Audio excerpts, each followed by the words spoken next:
novoletna druženja iztekajočega se leta. Veseli smo naveze, ki se je skozi leta oblikovala in utrdila z vami, dragi pravci, obiskovalci ter ljubitelji gora.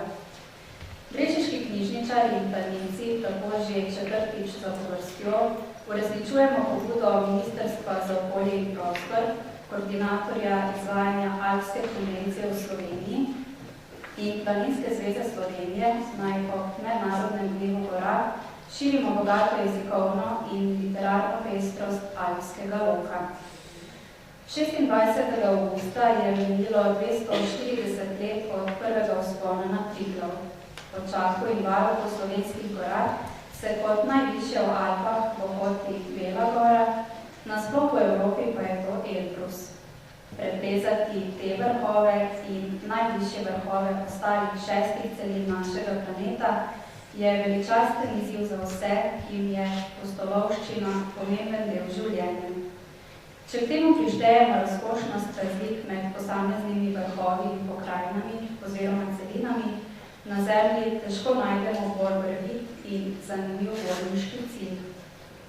O tovrstnih izzivih in višinah, od katerih se v glavi pogosto tudi zvrti, bo nocoj iz prve roke spregovoril športni pedagog, vrhunski alpinist, himalajec, gorski reševalec in vodnik, gospod Viki Grošelj.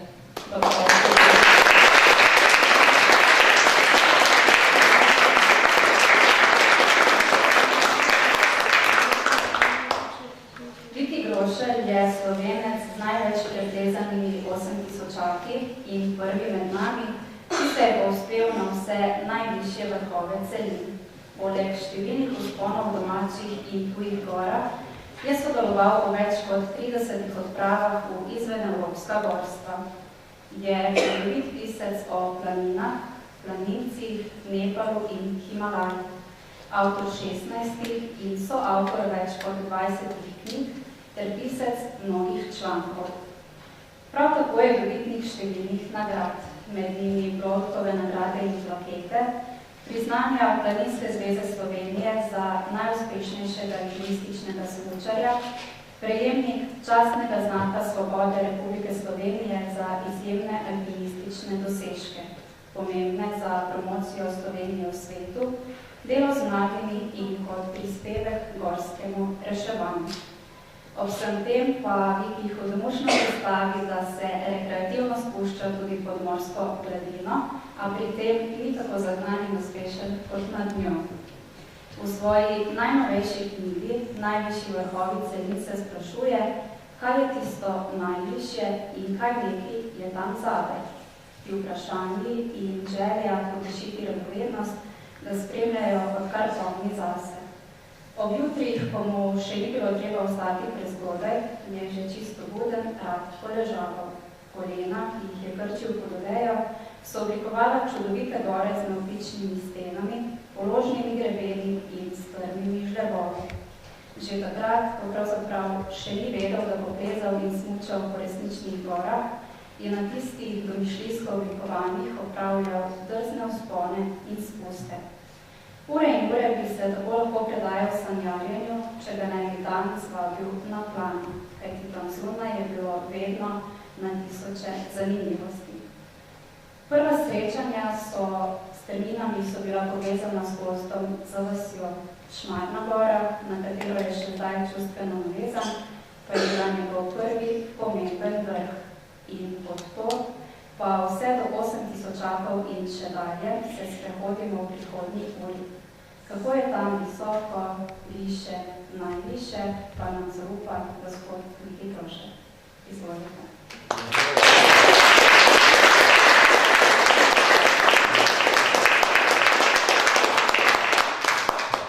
Dober večer in seveda prijazno pozdrav še v mojem imenu. Mateja, hvala, pregovornici, da to počešem, da to zanima. Jaz sem poslušal, kaj pobičal vse sem jaz počel v življenju. Obenem še enkrat prijazno pozdrav vsem Brežičanom, kar nekaj znancev, prijateljev, vidim bilo vmes in sem zato toliko bolj vesel, da sem me povabil. Po drugi strani sem pa skar zdaj sem ta prav, no, za brati gore, ker jaz hodim po gorah, pišem o njih, če se, pa vi ste tudi bolj kot ne istem, tako da upam in verjamem, da bomo preživeli kak letni prijatelj večer, pa bi tekrat začeli, ker je najlažje govoriti, potem še to slika. Vi pa lepo prosim, če lahko reči popolnoma ugasnete, kamerman bo seveda zelo hud name, ampak mi bomo pa veliko boljše slike videti. To je tisto čudo, o katerem se bomo danes pogovarjali, 7 celin, 7 najvišjih vrhov našega planeta. Logično je, da se ta pot ni mogla začeti tako, da sem se nekaj igra spomnil, da bi bilo fino tja in, ampak je zgodba, kot je Mateja tudi rekla, se začela nekje v Gunzljah, moje rojstni vasi, to je na robu Ljubljane, tam na ozadju sem pa vse življenje gledal toliko glavo Grbo, Grmade in pa Šmarne gore. Šmarna gora je bila jasno tudi moja prva gora, na katero sem se povstil, ne vedoč, da bom kdaj hodil po gorah ali pa celo plezal po njih, ampak vse sem tja, tam so šli starši in seveda ne vrko vedeti razgled ni zanimal, ampak na dve trnice, ki so tam prodajali, da sem me čisto očaran in sem rekel, da bi eno rad imel. Kasneje se je pa potem stvar pa relativno hitro obrnila, kajti ne toliko gore kot take, ampak predvsem tele skale, Pulica pod Grmado, to so 10-30 metrov visoke skalne tvorbe, so me pa prebili že v 6. razredu osnovne šole, to je bilo že kar malo prezgode, takrat smo se s fanti, z vasi, potikali tem okrog, videli nekaj ljudi, ki tam nekaj plezali, smo šli vprašati, kaj se pa dogaja, so je bilo prezavno šolno imamo, to bilo nekaj za nas, ali lahko tudi mi. Ja, seveda, samo morate imeti dovoljenje od staršev, in seveda dobro najlažje dobiti. Peljali smo se domov s kolesi, napisali in podpisali sami, ali so imeli okrog kasneje že vsi bodoči alpinisti. No, res je, da se je dokrat nekaj z te moje vasi, 6, 7, 8, tudi jaz sem čisto na levi sredini in tudi slanih Himalajec in tudi Stigar, da je zadnjih den, pa še bolj desno, moj brat Silvo, pa še ne 4-15 je bilo, ki smo nekako ugotovili, da bo šlo navdušenje nad novo dejavnostjo trajalo manjkje, kot pa tisto nad novo fračo ali pa logo, s katerim smo se igrali. In zanimivo, ko smo se malo nekako dotaknili tega alpinizma, sem sam, lahko rečem, začel intenzivno brati, jasno, nekaj gorniško literaturo, skozi katero sem ugotovil, da Šmarna gora ni najvišja gora na svetu, da imamo v Sloveniji še veliko višjih, pa potem seveda ti vrhovi po drugih celinah so pa še nekako dodatno zanimivi. In po nekaj letih relativno trdega gorniškega življenja, ko smo seveda ne samo poleti, kot je takrat še običaj, ko so 60 let prejšnjega stoletja, ampak v vseh letnih časih smo hodili gore, po nekaj letih že prestopili državno mejo, prvi vzponi v italijanskih Dolomitih, ki so nekoliko višji od naših gora, pa potem seveda še najvišje vrhove Evrope, z Mont Blancom na čelu, to je gore, ki sega že več kot 4000 metrov visoko, na to meji med Švico, Francijo in Italijo. Skratka, vrhovi, ki so nekakšna mini Himalaja, čez vse leto so pokrite snegom in razmere v njih, priplezene so najbolj podobne tistim, ki so v Himalaju, v kateri smo pa mi sanjali, da nekaj je absolutno nedosegljivega. Avgusta leta 1974 je prvič uspelo stopiti na Mont Blanc, ne vedoč, da bom nekoč, ne vem kaj, kasneje, celo ogledal pa še vseh preostalih teh najvišjih vrhovih celin. Vendar ne se vzpomnil na Mont Blanc, se vzpomni v stenah pod nekoliko nižjih, ampak bolj zahtevnih, seveda sem si pa nabral dovolj izkušen, da sem leta 1975, torej samo leto potem kasneje po Mont Blancu, že postal najmlajši član takrat smo še 4-6 jugoslovanskih himalajskih odprave, ki gre za cilj skledati na Makalu, tam je zadnje, da vidimo peto najvišjo goro sveta in sicer smo se odločili za pravljske smer v južni steni. Po vrhu, ko smo odhajali tja, jasno nisem razmišljal. Moj edini cilj je bil ne razočarati vodje odprave legendarnega Aleša Ponavlja, ker je uvrstil v moštvo in sem si rekel, nekako ne smo nadrosel od sebe. In mogoče je bilo ravno to razmišljanje tisto pravo, kajti 10. oktobra 1975 so zjutraj potnikom kot tretja naveza uspela stopiti prav na vrh Makaluja in se v nekaj naslednjih dneh varno spustiti nazaj v dolino. Seveda, ko sem odhajal domov iz Himalaja, saj jaz sem bil pripričan, sem zajel to himalajsko znanje z veliko žlico, da znamo tudi več nobenih skrivnosti in kot je običajno pri 23 letih ne bi se mogel bolj motiti, kot sem se Kajti kar 3 moje naslednje krave so bezame formalno neuspešne, 3 leta kasneje, ko smo skušali spredati za potni greben Everesta, sem dobil kar hude umazmine po nogah. Še 2 leti kasneje je bil čisti inovacija, ki si tako poškodoval za hrbtenico, da sem moral iti nazaj direktno na mesto domov na operacijo. In še 2 leti kasneje na 12. 8. najvišji gori sveta sem imel na 2 soplezalca. In še po teh 3 zame osebno neuspešnih, pa omenim tudi zelo tragičnih odpravah, se mi je zazdelo, da nekaj malega v Himalajah mogoče vendar živim in leto 84 preneslo potem po 3 neuspešnih spet na uspeh, ko sva s Tibetom Božičem uspela doseči vrh Manasluja. Takrat seveda za člane obeh odprav, predvsem pa za umrla Reneca in Andreja, sva stala tam zgoraj, s tem nekako bila občutek, da sva se tudi njim vsem, predvsem pa njima tudi odložila za vse napore, ki so jih vložili in nekako vse, kar so naredili, zato da je nama dvema uspelo. No, po tistih, torej od leta 75 do 84 bi lahko bilo nekdo si himalajsko oblazno, samo Himalaja me zanimala, ampak potem po 10 leti sem se pa zaželel česa, ker bilo pa manj težko, manj naporno, pa obenem seveda še vendarle več kot dovolj zanimivo. In ne vem kako, mi je prišla na misel Grosfino, če bi šel na najvišjo goro Afrike, na Kilimanjaro, ki ni predpirano zahtevna, visoka je 5800 metrov, kar je spoštljiva višina, no pa je za nas, ki smo bili v Himalaju že večkrat, to ni predstavljalo še velike težave. No, na goro smo potem jasno odšli, ko je bilo na obdobje lepega vremena, po višini 4000 metrov skupaj, potem pa z denom zavirala takole proti vznožju stene, podneva še hodila, prespiva v vznožju in se tako zvečer še obletila celotno steno, torej čez sva rekla, da nekako sva potem skušala splaziti, čeprav bile zadaj potem še na dolina, tako da je nekaj dlje trajalo in nismo mogla stene spredati enem dnevu. Šlo gore, opravila sem tisto osnovno nalogo, najbolje kot sva je znala in mogla, nesilno zadovoljna, začela se stopati z gore. In tist sestop iz vrha, to se pa ne sami spomnite, če ti hodite po gorperat, da bi želeli nekako oziroma dosega se tisti cilj, je pa tak, ko misli dobijo krila, da pride do vsaj meni do najboljših idej za prihodnje. In prav na tem sestopu zgore sem nekako prišel na idejo, da profilno splezati naše preostale vrhove, torej najvišje vrhove celin. In če imaš enkrat cilj v sebi, je potem pot do njega prav gotovo krajša.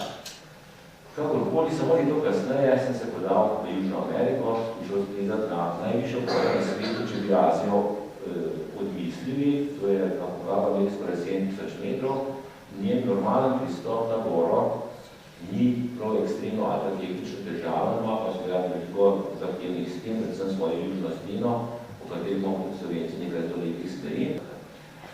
Aconcagua je drugače zelo zanimiva gora, oziroma privlačna, to da pravi z vseh koncev sveta prihajajo sem, ponovadi si z mulami znosijo opremo do višine 4000 metrov, kjer se potem gora bolj strmo skne, zato tudi tisti bazni tabor imenujejo Plaza de Mulas. Mi na tega nekaj treba bi smo bolj natančni sredstvi, to je res, od eno smo pa prav malo vreme, da smo nekaj podlaka že sami prinesli do tja in se potem naslednji razem pravili proti vrhu. 2 dni smo potem še plezali proti najvišji točki, oziroma se vzpenjali, žal in mojim prijateljem nekako ni uspelo, ali pa so se enostavno odločili, da se raje vrne, tudi vreme ni bilo najboljše, sam pa sem tako že dosegel ta vršni grepen in potem s to pošli meter do najvišje točke, značilen povinski križ Manavne, pa še nekaj slepih znamen, ki ljudje radi nosijo na svoje vrhove. Še leto kasneje se odločim za poskus vzpona na najvišji vrh Severne Amerike, to bi pa za Denali, 6200 metrov visoko goro, ki je tudi pravilo najbolj trzla gora na svetu, zato ker je komaj 400 km oddaljena od polarnega kruga in tam je res zelo mrzlo. S prijateljem Tomažem Jamnikom smo odpotovali tja, z namenom ne samo da splezala na goro, ampak da se iz nje tudi na smučeh spustila nazaj v dolino in ko so je zadnjega nasilja letila čez to po svoje tako trdo, ampak neveliko lepo, pa jaško pokrajino, smo s toliko bolj zanimanjem potem opotovala pa sam Denali. Vedela sem, da bomo pristali nekje na višini pred 2000 metrov in potem bomo še nekaj dni okrog in zadnji je nekoliko bolj strm. In so rekla, če se bo dalo eno in drugo, torej vrh in potem še smučanje z njega. Takoj po pristanku sva naložila tajno opremo take plastične saniki, ki želili penitev na hrbti, ki se začela vzpenjati potem dolgo ledenito navzgor. Prespala prvo v noči, že v prvi noči je Ora več kot upravičila svoje ime, več zebno naj je pomačna in sva rekla, čim hitreje moram bila torej zaključiti. Seveda ni šlo čisto vse po najnih načrtih, Tomaš je šel namreč od doma nekoliko prehlajen in mesto bi se pozdravil, se tisto prehladno spremenil v ključnico in ko so prišli več 4300 metrov, ga je zadela dodatna še višinska bolezen in tisti dan pa ne bi iz Vindipolnega, ko se je ta bazni tabor, odšla proti vrhu, seveda Tomaš ne bo ostati, dihal je toliko, da pa 100 litrov vode v ključih, jaz sem res pošteno zaskrbljen, šel sem sosedom, ameriški odpravil sem je zdravnika, prišel ga pogledati, rekel, viš kaj je, da je ta višinsko bolezen in še ključnico, jaz bomo sicer ta zdravila, ampak ti, da moraš čim hitreje spraviti čim niže. To pa seveda malo težje narediti, potreš, ampak ni bi preostala drugega, da sem si ga lepo naložil na hrbet, stopil smuči in z njim smučil še 10 km po ledeniku navzdol, 1000 višinskih metrov niže. Tam sem bil, se več prišli na sproti že ameriški reševalci, so ga prevzeli in odšli potem z njim proti dolini, tudi v ovakih rokah. Jaz pa seveda nazaj gor, da pogledam do najno opremo, potem pokrijem gor en dan še počijo, vedujem samo steno, se odločim za nekaj kratko, oziroma ne bo direktno smer, ki sicer ima zelo zahtevna, ampak videl sem, da je kakšne noči več v tistih višinah, bi lahko prišlo celo do zeplin. In potem se nekega jutra se odločim in štartam na sport, pa tudi smučam, če so že govorili o tem, se nisem hotel povedati, takole potem v zahodni steni nekje sredi vzpona fotografiram samega sebe. In moram reči, da se mi je pa takrat prvič zgodilo v življenju, da mi kapa primrzala na glavo. No, pa takrat smo bili, to so ti časi, res vrhunske pripravljenosti, mladosti, norosti. V 10 urah sem uspel povezati steno, šel potem na vršni grebin in še se zadnji korake do najvišje točke. Na teh visokih vrhovih je običaj, da se fotografiraš iz zastavo deželo, v kateri si in pa zastavo deželo, z kateri prihajaš, ameriško zastavo poznate, spodaj pa bivša slovenska, no, tako da je malo drugačno. Seveda, bil sem na cilju, ampak to še zdaleč ni bilo konec poti, Tereze sem zamenjal s smučkami, smučal vzdol, smučanje je bilo moram večkrat zahtevno, to ni tako kot Hrvalc, Franska gora, nič ni zgrafirano, imaš let, imaš skorja sneg, imaš ta puha sneg, mehaki, ki zakriva tile razpoke, ki so potem še posebej dodatno nevarne, če padeš to odrojene, da tudi naše ne bi daj še vedeti, da kdo poteknil ven. No, to okoli 3 ure po tem, ko sem smučal z vrha, tako da prismučal nazaj v Klavini Porter, silno vesel, da mi je uspelo, tudi ostali so se veseli z mano, člani drugih odpravljati, pa bil potem že v enega od kljujev, sem lahko pri njih prespal, ki bo to prvo do šotoru, da sem je ogromno zapit in naslednji dan sem bil dobra rehidrinan, sem odsmučal še tistih 40 km do letališča in potem naprej v Tratitno, da me pa Tomažek čakal, da že to k sebi, da se lahko brez težav potovala domov. Tudi do konec maja se spomnim in takrat je oba še celo poletje zebno, tudi da je bilo res vroče in sem si potem sam po sebi sem sklenil, da je pa naslednje leto ne pa nekam, kjer ne pa ne sme zebno. In seveda je bila kaj lepšega kot sredi januarja našega odpotovati direktno v avstralsko poletje. In poleg svoje punco zdaj ženo, ki je stala v Sydneyju. Najvišja gora Avstralije je nekaj 2200 metrov in zelo ne da se splezati na ne to bila to težka, ampak je tako položno. To sem jaz takrat vedel, se je vse skupaj v svoje naredila kot takih izgled, ampak fajn bi bilo pa tudi po Avstraliji kaj splezati. In potem, ko sem si malo ogledovala Sydney, so čudovito opero, sem jaz nekaj prehodil tam zdravo nje pogledal, da so te ploščice od strehe in to razmakne, če si spomnim malo tisne, da potisneš prste noter. Tako je stopada, da se da lepo stopiti in se takrat potem zelo ne patka mesta in se izglezal v tej steni. Oziroma tej strehi, to danes ni več mogoče. Takrat, torej do 88 se pa tudi najbolj novim Avstralcem ni zdelo, da bi bilo še toliko bolj nor, da bi plezal po tej strehi. Torej, to mesta ne smeli bojo za nekaj časa ostale neponovljene, ker jih ne smejo, tam se je vedeti, v bazni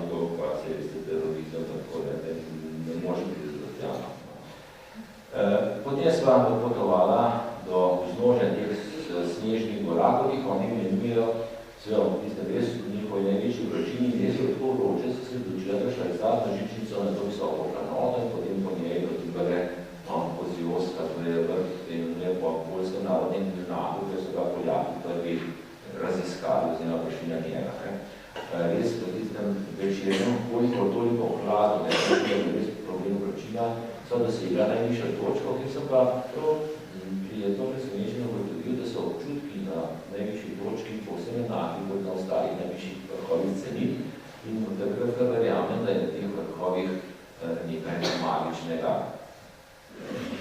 Po Avstraliji je bila res taka sprostitvena odprava, je pa ponovno prišlo na vrsto, seveda pa Everest, oziroma najvišja gora Azije. 10 let prej sem že poslušal po tem zahodnem grebinu, tiste v zadnjino, tiste videli na začetku so iz višine dojene 8600 metrov, takrat malo napredno nisem mogla nadaljevati naprej proti vrhu, sem se morala spustiti nazaj, ampak to se je potem vse uredilo. 10 let kasneje pa so makedonski alpinisti povedali, da Borža in mene na njihovo odpravo, ko so želeli preplezati pa smet bojo pristopnikov, torej smet, po kateri sta Hillary in Bienzin prišla na vrh. Bila sva na to odpravo odpotovali nekoliko za glavnino, ker so bila, imela so še druge obveznosti, si skrajšala potem čisto pot do vznožja gore, ki je običajno trajala 18 dni, samo na 6 dni hoje, s polnim poletom iz Katmanduja do Visokovorskega letališča Nukla, ki ga tudi vidite, sva si prihranila do 12 dni hoje. Danes je Nukla seveda moderno letališče s letališkim stolpom, z vsemi navigacijskimi napravami. Takrat, kot vidite še na sliki, je bila pa edina navigacijska naprava piščalka v žepu šefa letališča, ki je tam pred svojo gorivo ključaj in ko je zaslišal, da podolini gor po ta letalo. Je seveda zaprli izgona piščalko, da so otroci pa odrasli ovce, koze, krave se spoti travnika, da je lahko letalo pristalo. Počnem reči, včasih tudi sama potovanja niso čisto enostavna in naj biti včasih še tako nevarna. Ko sem prišla v Vazni tabor, ki se jasno intenzivno učila na delo na gori, imela sva še idejo spredati na sosednji Loce, ki je visoko 8500 metrov, imela sva dovoljenja za oba vrhova, pot do višine 7300 metrov je ista za Everest kot za Loce, no nama je na koncu tudi uspelo, nažalost sicer sem omeni, Steve je prišel do višine 8000 metrov, potem pa v strahu zaradi omrznik, ki je v nekaj države ščeli obrnil. Že prej razumljen je prišel nasprotnik pomagal do baze in v Vazen tabor se potem nekako par dni nekako poskušala odpočiti in skupaj z makedonskim prezavcem Dimitom Miljevskim, ki ga vidite na sliki, so se nekako odločila, vsi ostali so nekako preprosto odnehali, da bi poskusil doseči še vrh Everesta. Z nami 3 dni sta šla potem še 2 domačina, še ki so nam inačiva, tako da se je peterica poskusila. Spet smo se odpravili na goro, tabor 2, tabor 3 in potem 9. maja dosežemo tabor 4 na višini 8000 metrov, tukaj spodaj ga vidimo, že prosto videli južno sedno, na ono strani Loce, na to strani Everest in ob teh življenj 10. maja potem idemo proti vrhu Everesta. Na nepalski strani gore smo imeli kar težave pri vzpenjenju, kajti orkanski veter je odpihal v sneg, tako da do golega in tuleno v svetu se zato počasi uspilneš, tako da nam je nekako zelo počasi smo se dvigali, tako se bili pa na kitajsko stran gore, pa tam prost tisti sneg, ki je odtuljo odnesel, pa še tisti odpred, tako da smo se do pasu ugrizali v zamete in še dodatno počasnili naše napredovanje, tako da smo šele v 5. popoldan prišli pravzaprav na predvrh Everesta, odkud da živite moje prijatelji, tukaj se že uspenjajo tiste zadnje korake še do Hillary stopne, to je 12 metrov visok skalni skok, in kar naprej pa do vrha ne več tako zelo daleč, oziroma ni težav, čeprav to še ni vrh Everesta, je pa tisti pravi. No in tukaj se pa začela moja osebna drama, zmanjka mi je dodatnega kisikove kembi, moral sem, seveda, zasedel sem se na tla, bih odporna škrge, kot pravimo, in seveda takrat spoznal, da če hočem, da je po 10 letih imam popravni izpit, sem da že doseči vrh Everesta, bom moral to narediti brez kisika. Odvlekel sem se do tak pokvarjen avto do vznožja Hillary stopne, še danes ne vem, kako mi je uspelo preplezati, tudi na teh težiščih srečam prijatelji,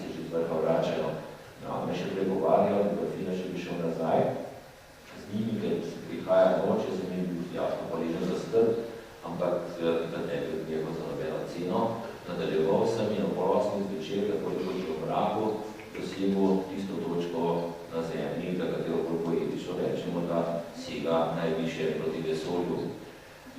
Nobenega pretiranga navdušanja, predvsem olajšnega in dialečna vzporu, prenem pa seveda že tako nestrpna skrb kako hudiča, pa je dolgočno. In to je več kot upravičeno vprašanje, kajti vso noč 7:30, zato sem se vračal nazaj na jutro 7 in ob 4 zjutraj spodaj zgodno ugotovil, da smo za 5 hodili samo 4. Da je tudi Jelski, edini, ki je še imel pisik, so bili hitrejši od nas, tiste ne spravno bolj bligo nazaj v življenju, pa so stopili zgore, nekje naredili na vdobce na napadne, ki se res zgubi. Zašel na kitajska stran, more padlo na Nepac, pa samo kje obsedeli tisti stropeni brez, ki seveda se spusti na 40 več stopili poklično opravil svoje. Tako da, Himalajske gore so izjemno lepe, zanimive, najprivlačnejše še za nas, moje pa še črno figure so pač zelo zelo varne. In ko se s Tibotom po nekaj tedno kasneje iz Katmandujskega letališča odpravila proti domu, se je bila Dvine, zadeva pri tem pošli gori Everestne gorce, na očem je dano stati in seveda na zdrava sva Dvine to spomin in ne v to, da sta sklezala dva visoka vrhova, ampak da se srečno vrnila iz njega. Leto 1989 je bilo zame kar zelo pomembno, kajti jesen sem potem sklezal še na 80 čakši Šampanima in po takem intenzivnem letu, če prišteval od 5. novembra 88 do 20. oktobra 89, je uspelo stopiti kar 4 več kot 85 visoke vrhove, sem se spet začel, da je spet manj nekaj lažjega. Vsakih 10 let je bilo tazga malo za dušo, pa malo, da ne bo spet nekakšnih poškodb.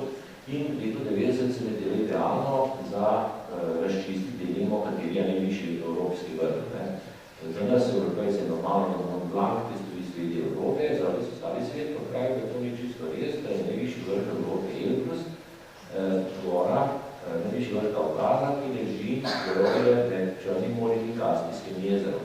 In seveda mene čisto vse, kjer je, sem pa hvaležen tistim, ki mislijo, da je Elbrus, ker se moral potem še tja iti. No, mi smo potovali potem proti jugu, do mineralnih vod, da smo se peljali v dolino Baksan, ko smo do Kaukaza, eno najlepših dolin, da se njih videl pod gorami. Potem z žičnico, za katero ste ni vedo, ali še deluje ali ne, no, to je tak vojna, zdaj za takih velikih vložkov tveganja, smo prišli do višine 3600 metrov, da bi mogla treba zdaj še do višine 4100 metrov, kjer so imeli planinsko kočo in ono prijut 11, pa tako veliko bilo, da so okroglaje, brez kakšnih pogalnih rokov, kakule znajo zaradi divine Kaspijskega jezera Črnega morja v slabem vremenu gospodariti ekstremni vetrovi in nekaj takne, kakšne nagrade, da zdržijo. No, zadaj pa se je to gledali vrh Elbrusa, da je 30 metrov višji, 5600 in še nekaj dobrih 800 metrov višji od Mont Blanca in so podvite sami tudi nalaži za smučanje, različnega izbornega dela, pa kar strmo in močno malo paziti. Naslednje jutro potem odpinjamo proti vrhu, to smo prišli na časi še kar dobro iz fizične pripravljenosti, mislim v 6-7 urah sem bil na najvišji točki in to je tista strašna dilema, smuči in rudzak so v Evropi, palce so v Aziji, z eno novo stojiš v Evropi, z eno v Aziji, tako stojiš v Evropi in uražu, ali pa je obratno narediš. Kakorkoli to ni problem pri nas plezalcev, okoli geografski problem, meni pa pravim veliko, da sem nekako imel možnost zaradi te dileme beskrčno zanimivo vodstvo doživeti nekaj lepega, zanimivega in kazanje opraviti še eno svojih militnih smučarij v teh visokih gorah. In takrat smo potem Slovenci leta 91 sklizali še na Tanšencengo, pa leta 93 na K2 in potem še leta 95 na Annapurno, ki v zadnji 80 čas za Slovenijo, vse 14 smo sklizali v 20 letih, postala 9. nacija, ki je to uspelo, ampak to je tudi statistični podatek, veliko bolj pomembno za alpiniste je, na kakšen način so izklizali. No in leto 95, ko smo dokončali ta projekt, se je pa zgodilo tisto, da so celo cene za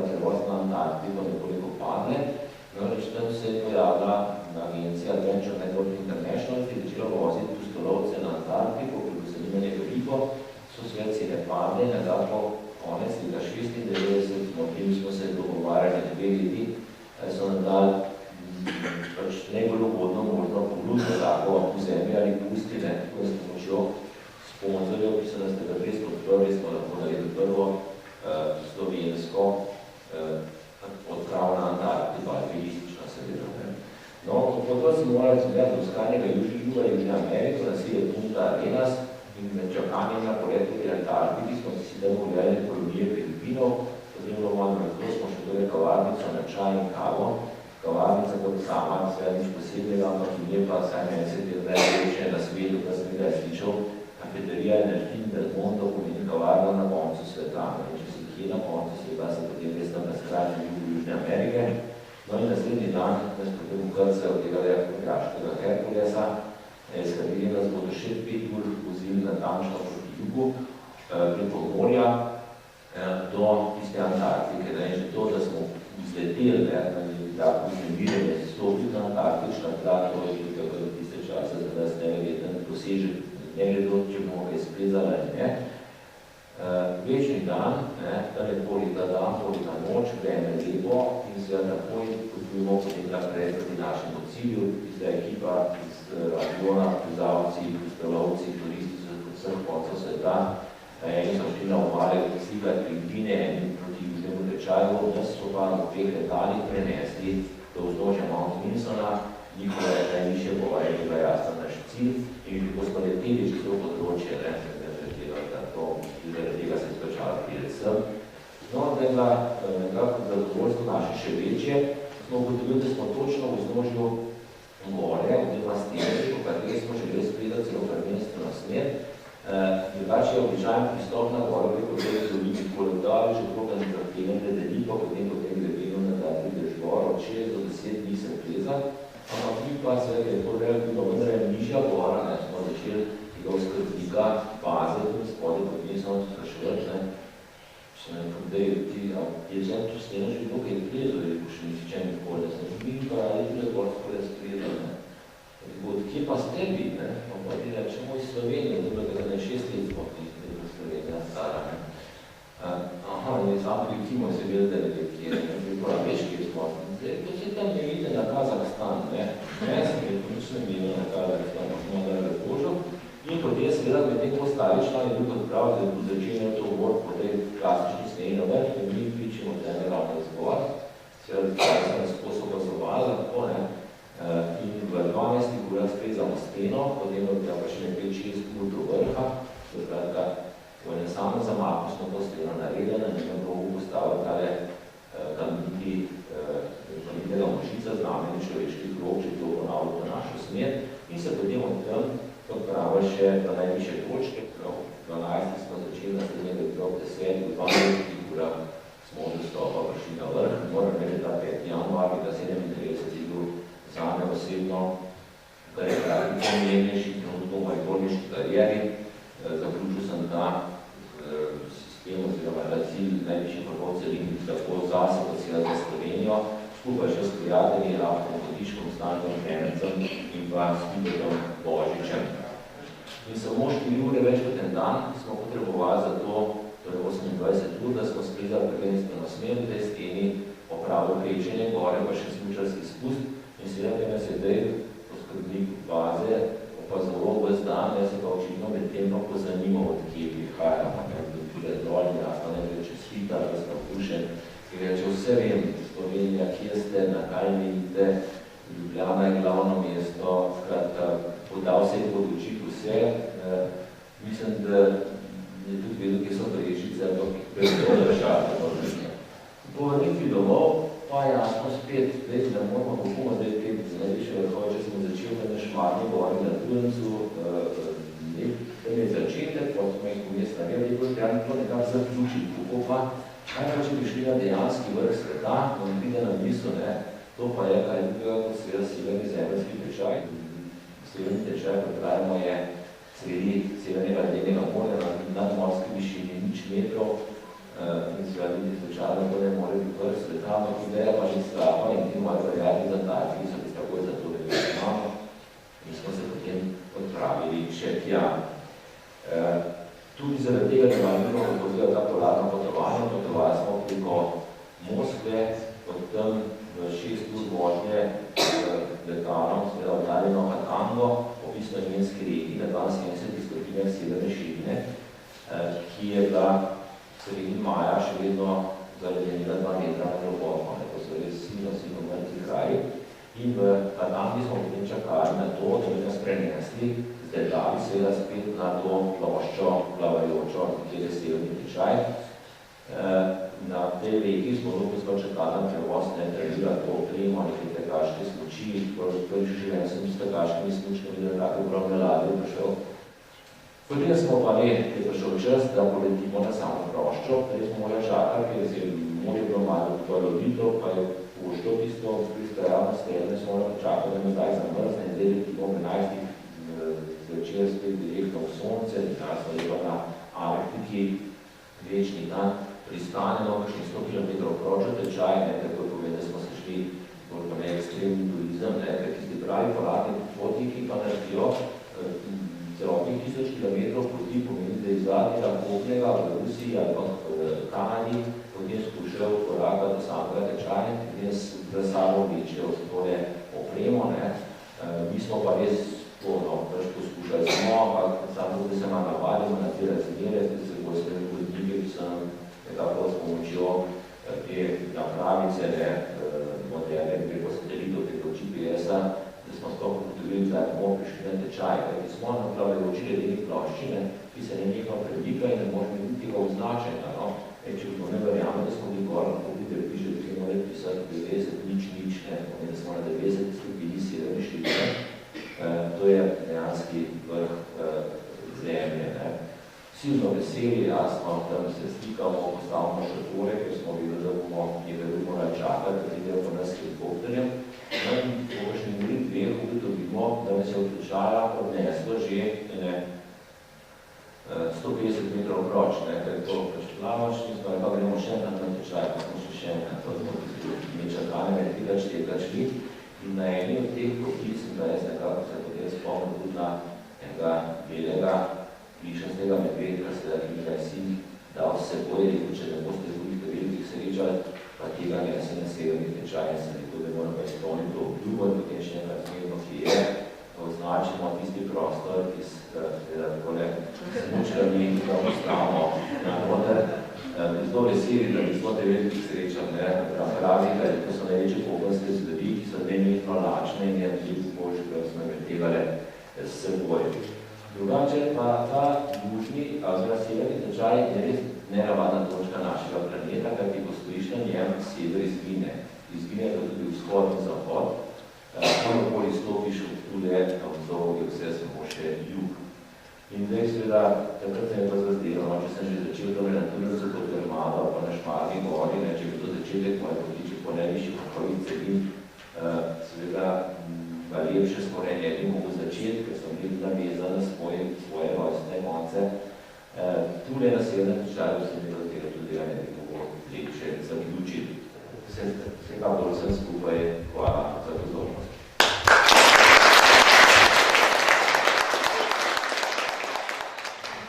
Ciljna črta sedem vrhov je bil torej jasen, vstopiti na najvišje vrhove vseh 7 celin.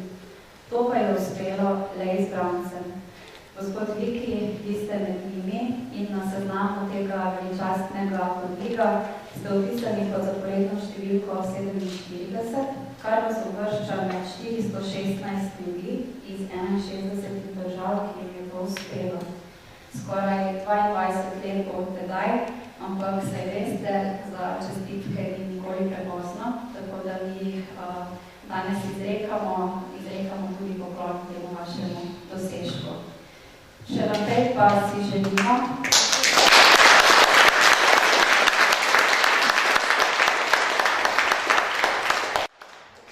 torej tudi v bodoče še naprej si želimo, da vas vaše ljube gore navdihujejo tudi za hojo po tipkovnici računalnika, torej da tistim 16 knjigam dodate še kakšno, torej naj bodo tudi varne in prijetne.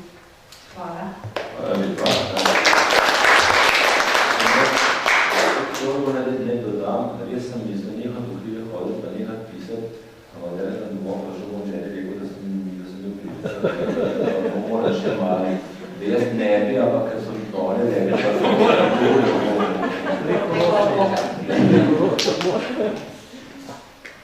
Hvala lepa.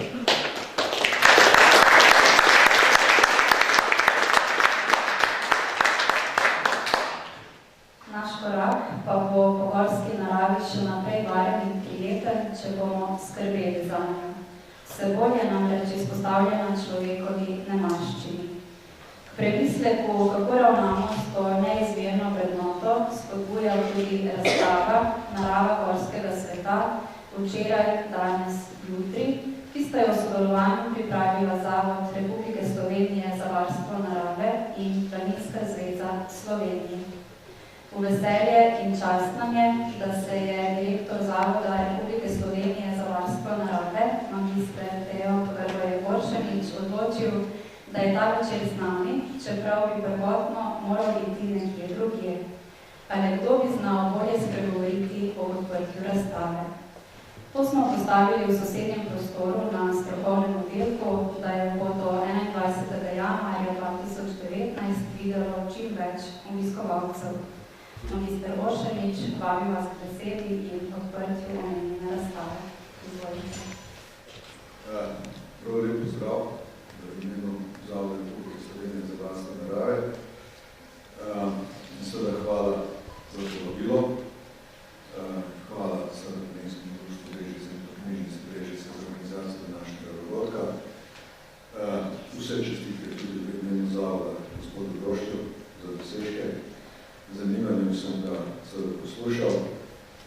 Če ste ga dobro poslušali, ste med vrsticami razbrali tudi samoto planinskega sveta, po eni strani, po drugi strani pa tudi vse številčnejši pritisk na vrhove, na planine, vrhove in podobno, z vsem, kar to za sabo potegne. Pričujoča razstava, ki se bomo pogledali v sosednjem prostoru, tako kot že Lidisa omenila, nastala v sodelovanju Zavoda za Planinsko zvezo Slovenije, s katero smo letos spostavili tudi eno obliko sodelovanja, tudi za naprej. Predstavlja gorski svet tako, bom rekel, na način, kot je edino možno. Se pravi, z vsemi specifičnostmi, ki jih ima, in z vsemi težavami, ki ga pesti, in seveda prinaša tudi odgovor na to, kako lahko ravnamo na to pritisk naš, ljudi, čim manj očiten, čim manj vtisa na gorskem svetu. Tisto, kar bi vam, oziroma da ste planinci večino tukaj prisotni, rad položil na dušo je to, da moramo pravzaprav vsi za pokazati skrb za naš planet, za naše gore, danes se pogovarjamo predvsem o gorah. Zavod Republike Slovenije za varstvo narave sam, brez vas, ne more kaj dosti narediti. Tako da vas jaz vabim, da se pridružite našemu sloganu, smo ga zapisali na novoletno voščilnico za leto 2019, da v letu 2019 naredimo nekaj za naravo. Napisali smo še vsak dan, to bo verjetno malce težko, ampak dejansko vas vabim, da pri sebi premislite in da resnično začnemo nekaj v korist naravi tudi narediti, ne da samo iz narave črpamo, razvorabljamo, puščamo za sabo odpadke, odplake, onesnažujemo zrak, vode, prirejamo si prostor, pretirano izkoriščamo naravne vire in podobne zadeve. Kratka, če ne bomo naredili tega miselnega preskoka, se bo našemu planetu slabo pisalo in z našim planetom seveda tudi nam in našim zanamcem. Tako da jaz verjamem, da vi vsi to že dobro poznate, namreč desna roka varstva narave ste tudi planinci. Vem, da ste zelo aktivni tudi na tem področju, pa seveda tudi čestitam. In vam seveda želim, ker se pač izteka leto 2018, vam želim mirne praznike, želim vse dobro, varen korak, predvive v naslednjem letu, vam vašim bližnjim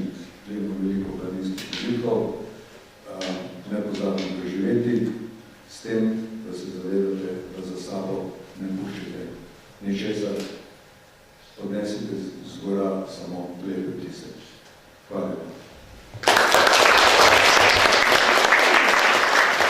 Hvala ministru Oršaniču in preden se podamo na ogled razstave, bo nocojšnjo prireditev in druženje pozdravila še predsednica Planinskega društva Brežice, gospa Anica Hribar, ki je vladi k besedi.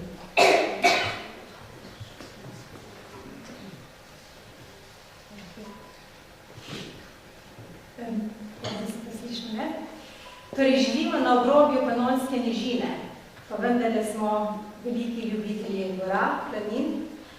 Naše društvo je številčno bogato društvo, štejemo 470 članov, naredimo veliko lepih izletov, ne tako drznih, kot jih je naredil naš današnji predavatelj, pa vendarle takšnih, da obogatijo naše vsakodnevno življenje, da nam je lepše in da lažje premagujemo vsakdanje tegobe in skrbi. Ko pridejo hladnejši zimski dnevi, radi vzamemo v roke tudi kakšno knjigo. Med nami imamo mojstre besede. Ena od takih je gotovo naša Miljena Jesenko, ki skupaj z knjižnico Brežice, Matejo in Tejo vsako leto že četrti zapored organizira to prireditev Vrati gore. Mislim, da vsako leto imamo izjemno zanimivo pestro temo, zato v mojem imenu vse ostali, ki smo danes tukaj, iskreno vsem želim hvala. Vesela sem, da je tudi naša Olga Kržan, ki je zvesta naravovarstvenica, načelnica našega odseka za varstvo narave v Planinskem društvu Brežice, pripeljala to pomembno razstavo o varovanju gorske narave, za katero nam je še kako mar. In mislim, da s vsemi svojimi dejanji v vsakem izletu to tudi dokazujemo. Torej, želim vam obilo užitka ob ogledu razstave, ob predavanju pa smo se že naužili lepih posnetkov in lepih besed. Hvala, da ste prišli, želim vam lepe praznike in srečno z planinskimi podvigi bogato 2019 leto.